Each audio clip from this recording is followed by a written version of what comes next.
President Trump talking about how he sees this Russia-Ukraine war actually coming to an end. I met with President Zelensky, as you know, today, and we had a very good meeting, very cordial meeting. In my opinion, they should stop the war immediately. You go by the battle line, wherever it is. Otherwise, it's too complicated. You'll never be able to figure it out. You stop at the battle line, and both sides should go home, go to their families, stop the killing, and that should be it. Stop right now at the battle line. I told that to President Zelensky. I told it to President Putin. Thank you very much, everybody. Okay. Where to start? So his plan now is to just say, you know what, where the current line of contact is, this just stop. Everybody just finish what they're doing. Just stop shooting and go home to your families, and problem solved. Everything will be over. You know, some people have been trying to draw analogies over the week between, and Zelensky actually in the meeting with Trump yesterday did the same, to where they're trying to compare what he did with the Israeli-Hamas situation and bringing the ceasefire into effect with what can happen here. And in that case, even at the time, and I think I've said it several times throughout since that time, since the ceasefire went into effect, is that, okay, you've got phase one. It's a ceasefire and a hostage exchange. That's all that's happened so far. None of the issues in phase two, which is where all the thorny issues are, have even been negotiated. They haven't even started talking yet. So to say there is peace in the Middle East and it's over is a gross mischaracterization or a lack of understanding of actually what did happen there. And now it seems like that Trump himself is starting to go, you know what, that worked over there. Maybe he's convinced himself that there's actually peace there in the Middle East. And so he's going to go, we'll do the same thing here. All he wants to do is just to stop the shooting. There's a word for that. It's called a ceasefire. That's what he tried to get in Alaska, you may recall. Not very much successful. The Russians were having none of it, of course. They said that under no circumstances will we agree to an unconditional ceasefire because that would reward our opponents and it would harm our military offensive. We're going to keep the pressure on, but we're happy to negotiate. We desire to negotiate. We will continue to, and we'll talk about all these difficult issues, but only if the core fundamentals that went into the cause of the war, the root causes, as they use that phrase, only if those things are addressed and solved, and then we'll have a ceasefire. And that's kind of what this is asking for. It's kind of a redux, and they're just putting different packaging on it. Just stop fighting. You see that in that telling that Trump has mentioned there is none of the root causes talked about. And listen, let's first of all start off on the Western side. Europe and Ukraine would never agree to that. I mean, they haven't already. No one is on the Western side, and I'm in this particular case, I say West, meaning Europe and Ukraine. They're not even talking about freezing the line. The only analogy, or the only way that Zelensky has even referred to anything along the line of contact is that's a good place to start the negotiation. So what they want is they do want the benefit of an immediate and unconditional ceasefire that only allows the start of negotiations on those issues. And he said the current line of contact, this is probably 2 months or more ago, the current line of contact is a good place to start that. So he would love that in terms of having a cessation of the hostilities, because then he would do everything that the Russians said that they won't agree to it, because the Ukraine side would rearm, they would continue mobilization, they would strengthen their losses, they would improve their defenses. That's what they would do. They want to do that for the very reason to strengthen their side, to make it where they don't have to agree to any of the harder things there. That's why Russia is very practical. They won't agree to that. So in terms of what Trump's saying here, the Ukraine and the European side are not going to agree to that. If you're talking about that just ended the war and that's it, that's the line of contact, that's the new division line, and everybody else just go home with none of the issues solved. So there seems to be very little evidence that Europe would agree to that, and Zelensky is categorically opposed to it. More on both of those in just a minute. But it also is clear that Russia's not going to agree to that. Russia's been fighting since 2022, and in their telling, since around the middle of the spring of 2014, when the civil war actually began. and they had begun helping their the ethnic Russians in the eastern part of Ukraine. The Ukrainians that were living in eastern Ukraine, they were helping the Ukrainians against the Ukrainian government. So it was a civil war. Make sure you're clear on that. The Russian side, said they were helping, and that's ultimately what they used as their claim anyway, that they went into Ukraine in February of 2022, was because the attacks were increasing from the Ukrainian military onto their ethnic brethren in the eastern part, and then they went in to help. And then Donetsk and Luhansk especially formed, or they had already militias, and then they all joined forces and they started this war that we have to this day. So Russia's not going to just say, okay, you know what, we'll just stop here. I know that we annexed these 4 territories. We wrote them into our constitution. We have always said for sure that we will always have them fully integrated into the state of Russia, and will also ensure that before the end of hostilities, that there will be a change in the government on the Ukrainian side, so that our other ethnic Russian citizens who are living, especially east of the Dnieper River, but on the western side of the current 4 oblast areas, that they have some protections too, that the laws are changed to allow them to use their language, to give them limited autonomy, etc. So there's still some big asks for the Russia. There is no way on God's earth that the Russian people would allow their leader to agree to something like that, because they would view that as an unequivocal, just catastrophic loss, because they have the power, the wherewithal, and they're more than well aware of the disparity between the balance of power. The things that go into war-making capability at the national level are irrevocably on their side. So for them, even if it takes a lot longer, and believe me, the Russian mentality is much more willing to let time play itself out if they have an advantage than we are. We want an answer today. We want to solve it right now. And we don't want to, we don't even think beyond the next election cycle, much less 5, 10-year, 15-year periods. In some cases, like the Chinese do. The Russians maybe are not quite that far down, but dang sure a lot further than we are. And they're like, this is, we don't like the pace of it. I've shown you many times here recently where people are complaining inside Russia at the pace of this. They do want it to pick up, because we're closing in on 4 years now. So that patience is starting to wear a bit, but that's in unhappiness at the pace of going forward. Now, if Putin were to agree to just stop it right there, they probably would revolt. He's aware of that, so they're never going to do that. So then that has to leave you then, where is this going to go? What does President Trump think is going to happen here? Because again, we talked about this just yesterday. You have a similar dynamic as what we had in the Anchorage, Alaska. A lot of fanfare. Trump said, yeah, I think we have this. We're going to get this solved. I think Putin wants to get it solved, and we're going to make it happen. And then nothing changed.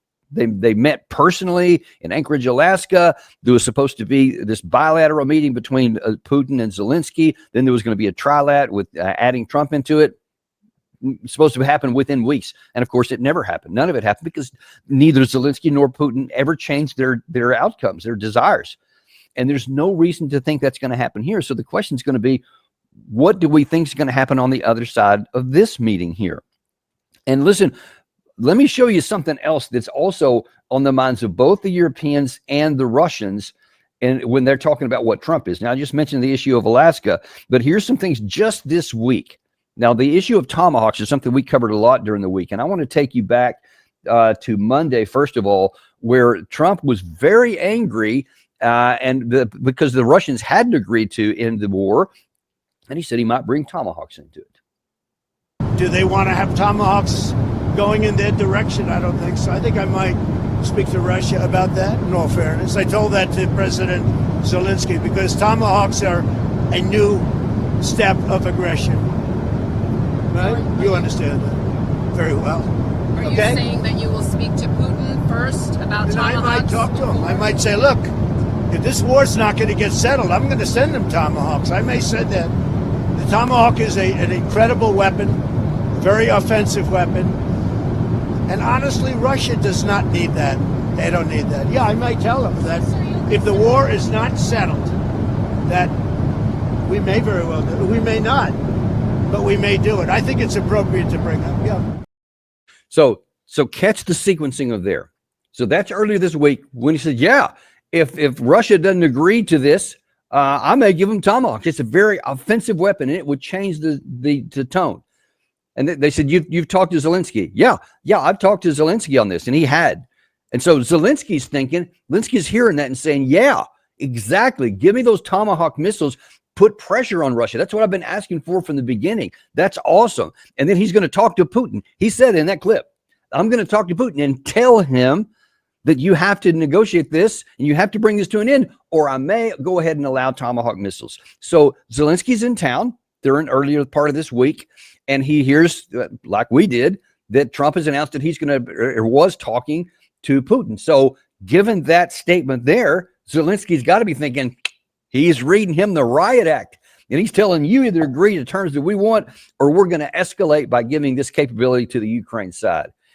And then yesterday morning, on the same topic of Tomahawks, the president says this. What's going to happen if the United States is in a conflict and we need the Tomahawks? Do we have enough? That's a problem. We need Tomahawks, and we need a lot of other things that we've been sending over the last 4 years to Ukraine. We've been, we gave them a lot. Now we have a different situation. We send it to the European Union. They pay for it and all that, and they have plenty of money. But it's beyond the money. We need Tomahawks, and we need a lot of other weapons that we're sending to Ukraine. One of the reasons we want to get this war over is exactly that. It's not easy for us to give. You're talking about massive numbers of very powerful weapons. So that's one of the things we'll be talking about. So now he's just completely reversed course. Now that he's going, well, I mean, we got to have them too. I mean, we're not going to get rid of ours and other categories of weapons. Remember, Zelensky's arrow was specifically for two categories: air defense interceptor missiles and Tomahawks, long-range missiles. That was on his to-do list. That was what he was talking about. That's why he came to Washington. And he was led to believe by Trump himself that he was ready to read the riot act to Putin, so that when they met in Washington, D.C. on Friday, then he was going to hopefully have some good news for him and say either Putin agreed to what I said, or here's your Tomahawks. And there was also some information around the middle of the week where American media leaked out that, well, the administration is apparently preparing and maybe has already decided to give between 20 and 50 Tomahawk missiles. So he's reading that. I can assure you, I'm sure he's using some of his sources, and one might imagine that they're telling him the same thing, that, yeah, you could probably get around 50 of them, et cetera. And we talked about how 50 is not going to change anything, and not in a war at the national level, even if they get through, and most of them won't. But whatever gets through is not going to change anything. So it was a pathetically small number. It's not going to change anything. But for Zelensky, it's the image of having the Tomahawk missile. So he would all right, we'll start with 50 and figure it out from there. And then all of a sudden he goes to this meeting after Putin and Trump had talked on the phone, and Trump has now radically changed the whole tone of the conversation. And you can go back and watch our show yesterday where we showed a couple of clips from inside that meeting where all the cameras were. And when they showed Zelensky, he was totally flummoxed because he just got the rug pulled out from under him. That's the opposite of what he had prepared to coming in there for. And now he's got to try and figure out, what's next. Well, it got worse after we did our show yesterday. So, and I think Gary actually came on just before the end of the show and told everybody we were expecting, and he had already alerted me ahead of the show that there was a plan, as there almost always is when a foreign dignitary meets, after they have the private meeting. They do the camera thing there like they did here, whether in the Oval or in that long conference table.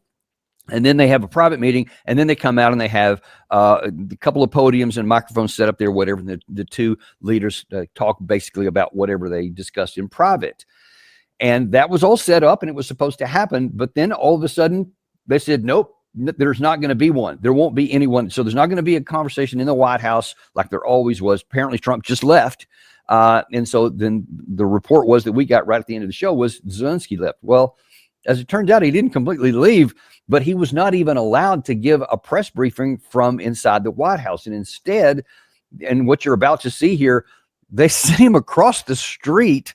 And you see, I mean, the imagery here is, you can't miss this, man. It is on the outside of the White House. It is outside of the barricades. And so it's physically blocked off. And he is, just so you know, it's where the tourists go. It's where tourists go to look at the White House. It's in a park that's right outside of the White House there. And he has been relegated to just going in the park And the cold outside the White House is such an analogy here and you're going to see this on his face, and you're going to see he has a hard time even putting sentences together.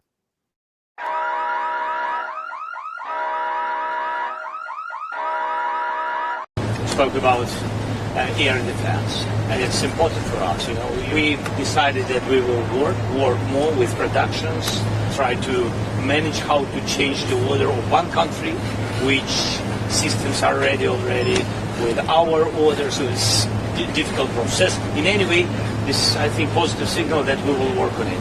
We understand the number, what we need, and we understand where to get it. And it's a pity we understand the challenges, how to get it. Yeah, we spoke about Tomahawks. I'm open with it. We want very much. Yes, and the president already, I think, that American side said that. Look, we have to understand, because we don't have. I mean, we need that, and this is the position of American side for today. But nobody. I mean, nobody canceled this dialogue, this topic. Yes, so we just we have to work on it more.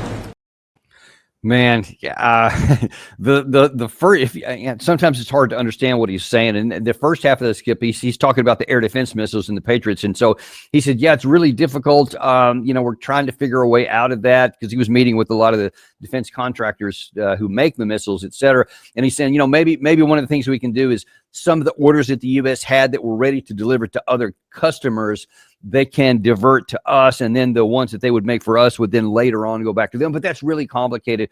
So what that tells you, even in air defense missiles, they're going to get a couple of handfuls, nothing close to being able to protect the skies in Ukraine. Well, there's no difference. Make sure you understand that. Even in air defense missiles, nothing's going to change. It's going to continue to be really difficult. But then in the second part of that, then he said, yeah, we talked about Tomahawk missiles. And this is where the body language betrays what really the words were coming out of his mouth, what was really inside. Because you see, when Zelensky is talking and he's confident, when we've shown you some of these, like when he's in comfortable territory in the European Union, and you see him making these statements, and he's in front of this big audiences. He is looking right at the camera. He is talking here. He's looking at the audience there, and he is locked in, and he is just hitting point after point after point, and he's very clear on what he wants. In this big clip here, in that second part on the Tomahawks, he's stammering. He's trying. You see a couple of times he'll pause and trying to figure out. Because what we said, and you can see him catching himself in mid-sentence going, okay, well, I can't say that. I can't make Trump mad, but I also can't admit that there's not going to be any Tomahawks. So he's trying to dance around it. He's not looking at the camera. He's looking down. I mean, some of the classic things that you're trying to figure out what not to say and how to avoid getting into any further trouble. But no question about it, you're not going to get those Tomahawk missiles. And that had to be incredibly clear. There was no question on his face there about, well, there's a shot, we'll get them. If these or that thing happens, etc. No, there's no. He said, well, the situation was still open, and we didn't shut it off, and the conversation will continue on. That's what he wants. If we were ever going to give Tomahawk missiles, it would have been now. The time was perfect. Trump had it set up in the first of the week. He had been having conversations with Zelensky and his entourage. They were in town. They were talking to all these people. Trump himself led Zelensky to believe that he was going to read the riot act to Putin, and instead it seemed like it was nearly the other way around. Now, whether Putin doesn't read the riot act to other heads of state, that's not his style, but he does. And they had it. Listen, it was a 2.5-hour phone call that they had. So they talked about a lot of stuff Trump and Putin did. And Putin is really good at reading Trump. And he's really good at using the language that he needs. And obviously he's got over his shoulder here, the largest nuclear arsenal in the world. So that kind of gives you some credibility all by itself. And if you're also talking to Trump in ways that he can receive, it can sound really flattering and rational. And so that's kind of where we ended up with that. And, I don't know what the Europeans are going to do. We do know that they recognized everything I just told you. And in fact, German Chancellor Friedrich Merz was reported afterwards as saying, okay, well, that didn't work out very well. Gary, if you can put that full screen up there Friedrich Merz. So he says, this is the quote here. This is in Ukrainska Pravda. Said the visit has not gone as Zelensky had hoped. I think I can say that here. Well, that's a pretty big understatement. But then you see they continued on. Merz added that this makes Europe's support even more essential, as the war can only end if Ukraine maintains its military strength. He stated that he would continue working to support Ukraine financially, politically, and of course, militarily. Merz stressed that surrender is not an option for Ukraine, warning that if it capitulates, Russia will attack another European country next. And so you see that the European sides were so caught flat-footed, they didn't have any expectation this was going to happen. And they're saying, yeah, we'll continue on going with that. And listen, they can't. But then that gets back to that first clip I showed you. They're not going to just say, yeah, in the war where it's at, because then they've accomplished nothing. Russia has accomplished all this stuff. Even in the Western European, if the Russians would consider it an absolute loss and potentially revolt against Putin for agreeing to what Trump said, even the Europeans on their side of the line are going, no way, man, because in their view, that would reward Russia and they would get to keep all of that stuff. And that's anathema to them. And they say, no, we're going to continue to support Ukraine. They're not going to agree to it either. So then we are back to square one. Where is this going? This is, what is today? This is the October the 18th. President Trump came into office on the 20th of January saying he was going to get this solved in a day. And now here we are 9 full months later, and he is right back to square one with no plan. And there's no place that this is going to go any place that's good. So yikes. Don't expect any kind of breakthroughs in here. I mean, this is, there's supposed to be, and what's still on the table, it's important to mention this, there's supposed to be a ministerial level, high level conversation sometime potentially this week with Sergei Lavrov and Secretary of State Marco Rubio. And they're contingent somewhere where they're going to try and find some kind of an end to this. And then if there's anything good from there, then there's going to be in Budapest, Hungary, a visit between Putin and Trump. That second one is not scheduled, and it will only happen if both Trump and Putin and potentially Zelensky actually agree to something in this ministerial. And as you can see here, the two sides are very, very far apart. And Trump called himself the mediator. So this is going to happen between three presidents: President of Russia, President of America, and President of Ukraine. I'm the mediator president, so he says. You can't be a mediator if you're supplying one with lethal military aid against the other. It's not a mediator. You can say that in your own mind if you want to be that, because you are trying to bring the sides together, but you're not neutral. You are very much militarily aligned on the one side here. So that's not going to be really well received in the Russian side, and they certainly don't view it as that way, though they do recognize that, thank goodness that President Trump is at least willing to have these conversations, as his predecessor only talked about supporting forever and literally wouldn't even talk to his counterpart. So better for that. But listen, as the thing sits right here today on Saturday, there is no more hope that this leads to a breakthrough, and that if even these ministerial meetings happen between Lavrov and Rubio next week, I'm not even convinced that's for sure going to happen, because I mean, you've got to have, some kind of common ground even there, so that you've got something close to try and negotiate here. And based on what the two sides are saying, the other two sides, the belligerents, the Russian and the Ukraine/European side, I mean, they're still like out of the screen far apart. So I'm hopeful that and I'm encouraging it. I hope they have the meeting anyway. But until one side or the other, and by that I only mean the Ukraine side, recognizes that the balance of power is irrevocably on the Russian side, and they are not going to give in to their core requirements, this war will simply continue on, and the bloodshed will continue, the losses will continue, and the destruction of Ukrainian cities will continue. That's where we are. That's the reality of it. That wasn't the only thing that happened this week. I want to talk to you about a couple other things. We had some great shows this week, really some interesting observations by some of our guests. Really was happy the way this week turned out. Next one I want to look at here is Ian Proud.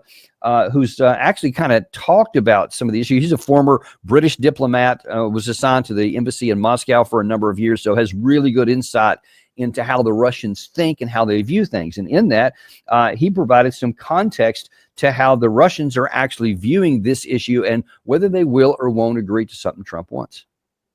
From the Russian perspective, you know, they're happy with this slow grinding progress because actually they're not fighting for land, they're fighting for time. They know that the Europeans are running out of money to keep bankrolling Zelensky, and all they need to do is to have a fairly static campaign, making small probes here and there, just gradually bleeding Europe dry of cash. This is no longer really about Ukraine, it's really about sort of, you know, Europe slowly imploding upon itself as it tries to keep the war going. I think that is the real sort of fight in Putin's mind. He's fighting with time and he's in no hurry to launch any big conventional offensive. He's happy to sit by and watch. So that's what makes Zelensky's gamble such a gamble, because he now wants to kind of go 2 steps up the escalation ladder, which is what the Tomahawk issue would represent. And that's why I don't think Trump will agree.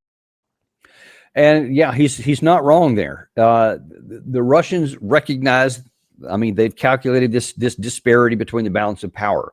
They know that that is irrevocably on their side. They know that the West can't match it up. Listen, if at nearing the 4-year mark of this war, the best that the West can do cumulatively is that they produce in the key weapon systems and armaments somewhere around in a year, roughly what the Russians can do in a 3 to 4 month period. If it's still that disparity on the production, meaning what rolls off the assembly line and what even can go to the front, if there's still that much disparity, folks, it's not going to change fundamentally, probably ever. Because even these increases that are coming now, many of them are still in the process and are a year or 2 away from coming to maturation.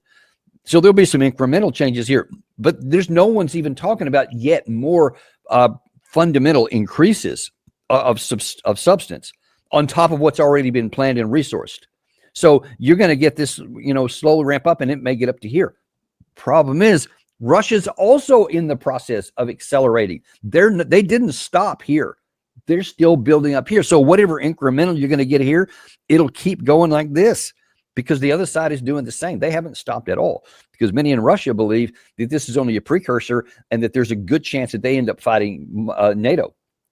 We can argue all day that that's not going to happen, or we certainly don't want it to happen, but the Russians aren't taking any chances, and they're preparing and building up arsenals as though it were going to happen. So that means that you're never going to catch up.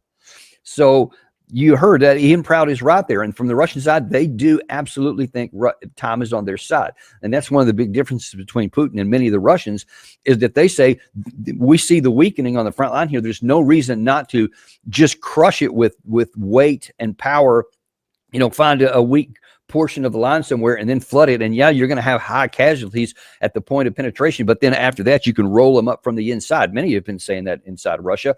I've wondered for more than a year why Russia hasn't done that. They could have, in my view, brought this war to a conclusion a lot longer ago. But whatever, they have chosen not to, because Putin, even though a lot of people talk about him being Hitler and, you know, evil and all this, he's very risk averse. And he continues to tell Trump, as he did at this just a couple of days ago in their phone call, they want to have a relationship with the West. They want to have a relationship with the United States that's beneficial and mutually beneficial to each side and positive.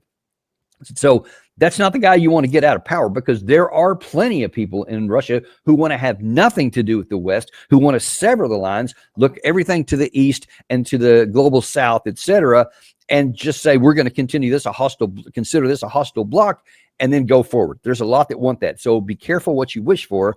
If you didn't have Putin in there, you could have something a lot better. But the point here for today is that Putin is still in charge, and so far he is maintaining his risk-averse nature with the recognition that time is on his side. And even if it takes a lot longer, and Peter the Great, by the way, who's somebody he's referenced in just the past week or so, did take a long time to win some of his military victories. So that kind of gives you an insight, I think, into the mentality of Putin.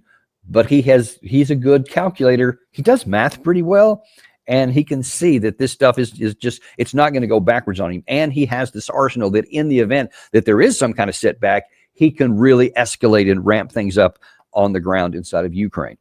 We also had Dr. Lyle Goldstein, a former, he's currently works at of Asia Studies, the director of Asia Studies at Defense Priorities, but was also for 20 years a professor at the Naval War College, so has some really good credentials in that. He also said, listen, Russia could take a peace deal that might come at a high cost, but even absent this, he says Russia still has what it takes to win. Russia wants more. They want a clean victory, and they're not that far from that. So that is kind of tantalizing, I'm sure, for President Putin. But on the other hand, they know that to reach that kind of state where they're in a kind of the clean victory, where they get everything they want, a full loaf, if you will, would still be incredibly costly and also quite risky. Let's face it. So, because a lot can go wrong between now and then. But let's talk about Kharkiv and Kherson for a minute. And I would just say, if the White House is serious about stopping the war, then put those on the table. Say, President Putin, you can sacrifice 100,000 soldiers to get these two cities, or you can have them now. But if you're going to have them now, we are going to have to come to agreement now. Yeah. So, Lyle was saying, look, this Russia can do some things, but there's some things we can offer them.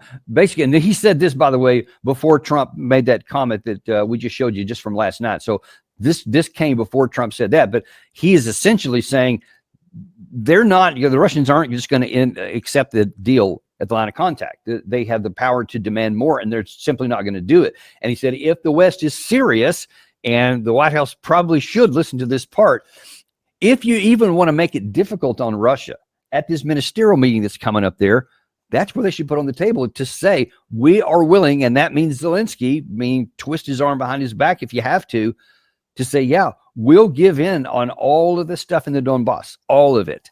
And, and then you can try to keep some in the southern part. I don't think that Russia would agree to that, but make it hard on them. Say, all right, we're willing to give this up to show that you're at least willing to acknowledge reality and understand that you're not going to end it at the line of contact, which is what Trump said he wanted. But if we're serious about it, they're going to have to do some more, because Russia just has the capacity to do this. Now, one of the false hopes that many in the West continue to have, whether that's Emmanuel Macron, Jack Keane has been really big on saying this later, General Ben Hodges, retired General Ben Hodges, they've been just preaching this nonstop all the day. But look, Russia is a paper tiger. Trump said this the other couple of weeks ago. He said it because he's listening to these people in all likelihood. And they look and they see on the ground, they look at a map, and they just look at the map and they go, man, look, in the last 2 years, Russia's only taken 1 additional % of Ukraine. So they have a little over 20% or so. But yeah, so they're not that good, man. If that's all they can take in all this time, yeah, they're not that good. But as Colonel Jacques Beau told us earlier this week and reiterated here again, that is a misunderstanding of what the Russian objectives are. Ukraine has not understood that you can win a war even if you go backwards. It's not about territory. The aim is to destroy the forces. And that's exactly the doctrine of the Russians. By using maneuver warfare, that's exactly, for instance, what the Russians have done in the Kharkov region in September 2022. When the Ukrainians counterattacked there, the Russians could anticipate that movement, and they withdrew even before being in contact with the Ukrainians. So the Ukrainians came into an empty area. They were bombed by the Russian artillery. The Russians could withdraw in good order without having contact with the enemy. And that's exactly the way you win this kind of wars.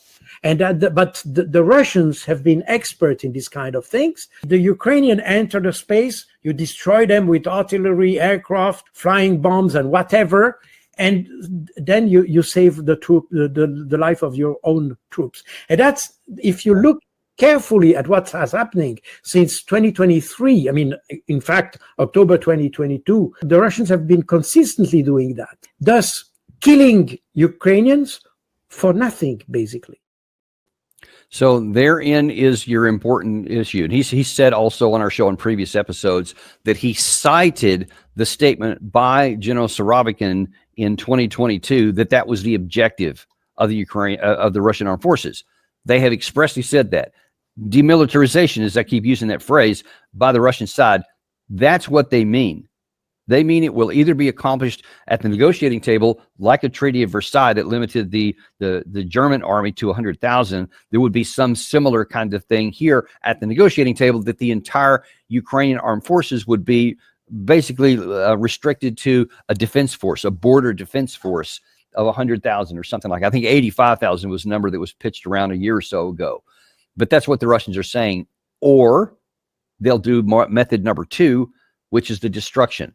And there has been some analysis done that's credible, I think, on the front line in some of these places, like where Russians makes big breakthroughs. And I even covered this earlier this summer around Pokrovsk, where there was a big breakthrough. And I said, well, okay, this could be it. This could be where they finally make a penetration of the line and pour in lots of exploitation forces and roll the whole thing up from the inside.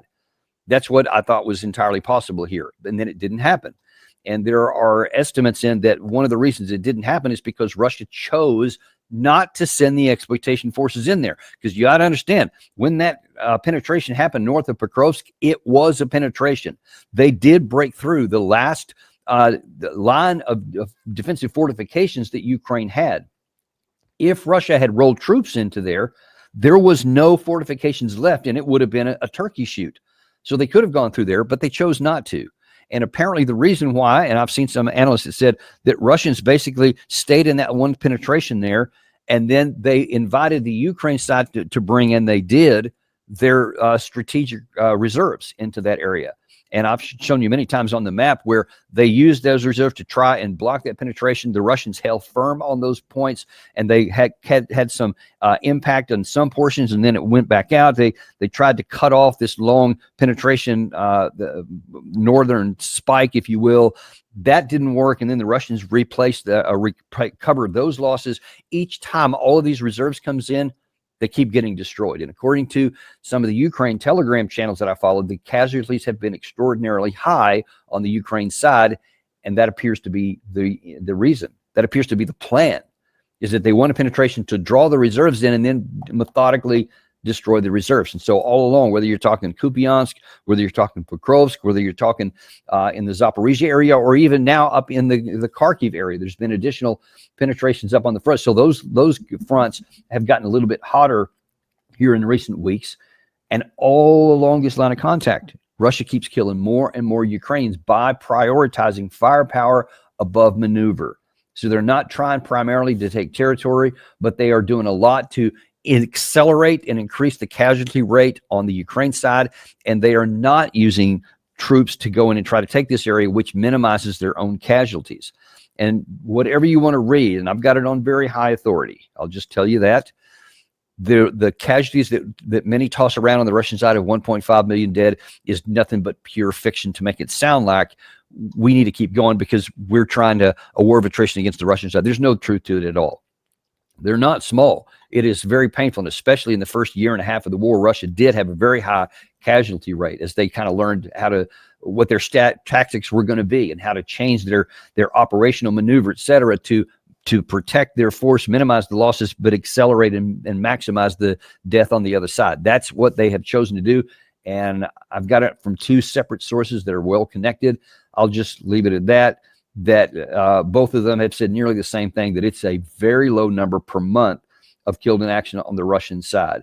Would be pretty painful by our standards here, but it's not a fraction of what the reports are on the Ukraine side. So I think that our guests this week were right, that time is on Russia's side. They recognize that, and there's very little chance that they're going to give in to what's going on. But like all of these issues, you can count on the Daniel Davis Deep Dive to keep you updated, because we are unintimidated and uncompromised to bring you the truth.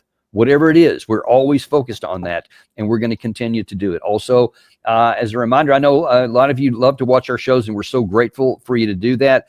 But I know that some of you have friends that aren't big video watchers, but they do love podcasts. Please let them know that we are on Apple Podcasts, Spotify, Podcast Addict, anywhere you get your podcasts. Just type in Daniel Davis Deep Dive, and they'll find us there.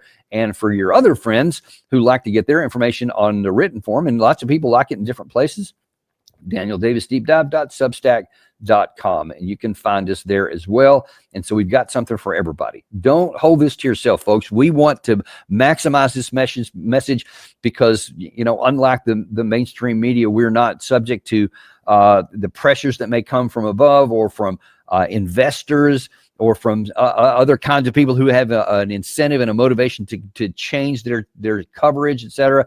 We don't have that here. So you get the truth. And it's not even unvarnished truth. We varnish it up for you real good to put it in context. That's why we have the literal name, Daniel Davis Deep Dive. So we're going to continue doing that for you, and we will look very much forward to seeing you with another great set of shows next week on the Daniel Davis Deep Dive.